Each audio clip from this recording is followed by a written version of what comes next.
ഇഷ്ടവും അർപ്പണബോധവും ക്ഷമയും കൂടി ചേർന്നാൽ നിറക്കൂട്ടുകൾ ഉണ്ടാകും. അനന്തശയനം, ദശാവതാരം, ഗീതാഉപദേശം അങ്ങനെ പലതും ക്യാൻവാസിൽ നിറയും. തഞ്ചാവൂർ ചിത്രകലാരീതിയിൽ തയ്യാറാക്കിയിരിക്കുന്ന ചിത്രങ്ങൾ കലാകാരന്റെ ലക്ഷ്യത്തിലേക്കുള്ള യാത്രയുടെ ഭാഗമാണ്. തഞ്ചാവൂർ രാജാക്കന്മാർ ഭരിച്ചിരുന്ന സമയത്ത് ഇത് വരയപ്പെട്ടതിനാൽ ഇത് തഞ്ചാവൂർ ചിത്രകല എന്നാണ് പറയുന്നത്. ഇതിൻ്റെ യഥാർത്ഥ സ്കൂളെന്ന് പറയുന്നത് ഗുരുകുല വിദ്യാഭ്യാസമാണ്. ഇത് ചെന്നൈ അടയാറിലാണ് ഈ സ്കൂളുള്ളത്. സൂക്ഷ്മതയും ഭാവനയും വിട്ടുവീഴ്ച ചെയ്യാതെ പല ഘട്ടങ്ങളിലൂടെ കടന്നാൽ മാത്രമേ ചിത്രങ്ങൾക്ക് പൂർണ്ണതയുണ്ടാകൂ. 24 കാരറ്റ് ഗോൾഡാണ് ഇതിൽ ചേർക്കുന്നത്. പിന്നെ നമുക്ക് വരയ്ക്കാനുള്ള ചിത്രം ഏതാണോ അത് വരയ്ക്കുക. ആദ്യത്തെ ലെയർ ഒരു പേസ്റ്റ് ഉണ്ട്. ചോക്ക് പൗഡറും ഫ്രഞ്ച് ചോക്കും അറബികം എന്ന് പറഞ്ഞാൽ ഈ മരത്തിൽ വടിയുന്ന പശയാണ്, കരിവേലം പശ എന്നാണ് പറയുന്നത്. അത് ഫിൽട്ടർ ചെയ്തിട്ട് ഇത് രണ്ടും കൂടി മിക്സ് ചെയ്തിട്ടാണ് ആദ്യത്തെ ലെയർ. അതിൻ്റെ പേര് മഗ് എന്നാണ് പറയുന്നത്. ഈ വർക്ക് എന്ന് പറയുന്നത് എപ്പോഴും ഉണങ്ങിയിട്ടാണ് വയ്ക്കുന്നത്. എത്ര ദൂരം ഉണങ്ങുന്നുണ്ടോ അത്ര ദൂരം ബെറ്റർ ആയിട്ടിരിക്കും, സ്ട്രോങ് ആയിട്ടിരിക്കും.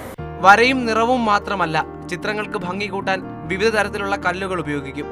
ചെന്നൈ ചെട്ടിനാട് വിദ്യാശ്രമത്തിൽ ഗുരുകുല പഠനം പൂർത്തിയാക്കിയ മണികണ്ഠൻ 1000-ലധികം ചിത്രങ്ങൾ വരച്ചിട്ടുണ്ട്. പത്മനാഭസ്വാമി ക്ഷേത്രത്തിൽ ഉൾപ്പെടെ രാജ്യത്ത് പലയിടങ്ങളിലും മണികണ്ഠന്റെ ചിത്രങ്ങൾ എത്തിയിട്ടുണ്ട്. കടൽ കടന്ന് ലണ്ടനിലെ വെങ്കിടേശ്വര ക്ഷേത്രത്തിലെ ഭക്തർക്ക് മുന്നിലെത്തിയ ശ്രീരാമ പട്ടാഭിഷേക ചിത്രവും കേരളത്തിലെ ഈ കലാകാരന്റെ സൃഷ്ടിയാണ്.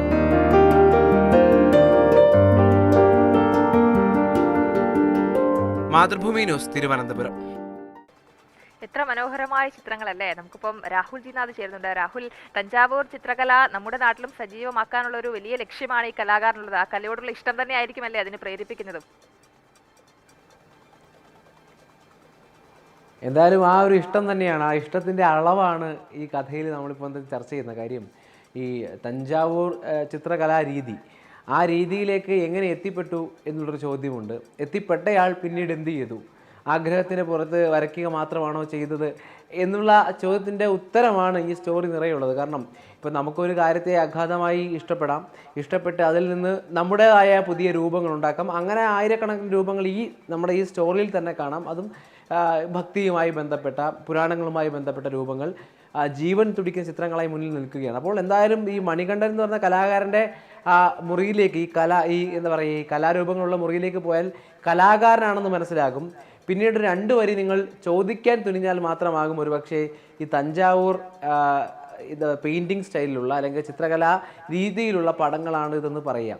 ഇനി എന്തുകൊണ്ട് ഇത് മാത്രം വരയ്ക്കുന്നു, എല്ലാം ഇങ്ങനെ തന്നെയാണോ എന്ന് ചോദിക്കും. അപ്പോൾ അതിന് പ്രത്യേകതകൾ പറഞ്ഞു തരും.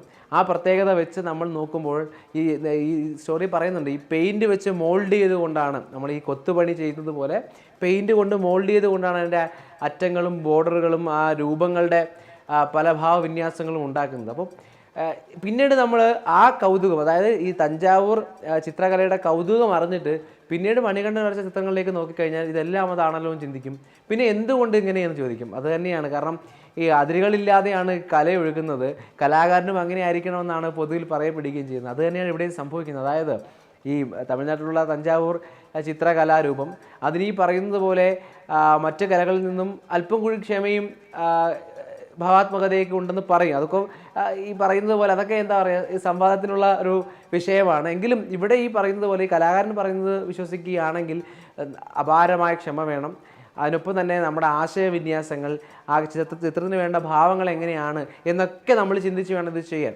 അപ്പോൾ അങ്ങനെ ചെയ്തൊരു ചിത്രമാണ്. ഇതിപ്പോൾ തമിഴ്നാട്ടിൽ നിന്ന് കേരളത്തിലേക്ക് എത്തുന്നു. കേരളത്തിൽ പലയിടങ്ങളിലായി ഉണ്ടെങ്കിലും ഇത് സജീവമായൊരു രൂപമാകുമ്പോൾ കുറേ ആളുകൾ വരുമ്പോൾ സംഭവിക്കുന്നത് ഒരുപക്ഷെ ഈ കലാകാരൻ ചിന്തിക്കാത്ത മറ്റൊരു ആശയം ഈ കലയുടെ ഭാഗമായി വരും. അത് ആ കലയ്ക്ക് തന്നെ മുതൽക്കൂട്ടാകുമെന്നുള്ള വളരെ വികാസപ്പെട്ട വലിയ ചിന്ത തന്നെയാണ്. കലയിലേക്ക് പുതിയ ആളുകൾ വരുമ്പോൾ പുതിയ ആശയങ്ങൾ വരുമെന്നുള്ള ചിന്തയാണ്. അത് പരിശീലിപ്പിക്കാൻ കൂടി തയ്യാറായ ഒരു കലാകാരൻ നിൽക്കുകയാണ്. 2.5 പതിറ്റാണ്ടെന്ന് പറയുമ്പോൾ ചെറിയ കാലഘട്ടമല്ല, 2.5 പതിറ്റാണ്ടായി ഇങ്ങനെ ഒരു കലയെ മുന്നോട്ട് കൊണ്ടുവരാൻ, കലയുടെ ആ കലയുടെ ആശയങ്ങൾ ഈ ആളുകളിലേക്ക് എത്തിക്കാൻ അതിൻ്റെ പ്രചാരകനായി ഒരാൾ നിൽക്കുമ്പോൾ ആ പ്രചാരണത്തിന്റെ ഭാഗമായി ഇങ്ങനെ ഒരാളുണ്ട് എന്ന് രാഹുൽ, ആ കലയോടുള്ള സ്നേഹം ആ ചിത്രങ്ങളിലൊക്കെ നമുക്ക് കാണാൻ സാധിക്കുന്നുണ്ട്. എന്തായാലും വലിയ ക്ഷമയും ഇഷ്ടവും ഒക്കെ വേണം ഇത്ര മനോഹരമായ ദൃശ്യങ്ങൾ പകർത്താൻ. അത് മണികണ്ഠനുണ്ട് എന്നുള്ളതാണ് നമുക്ക് ഈ ചിത്രങ്ങൾ കാണുമ്പോൾ മനസ്സിലാകുന്നത്.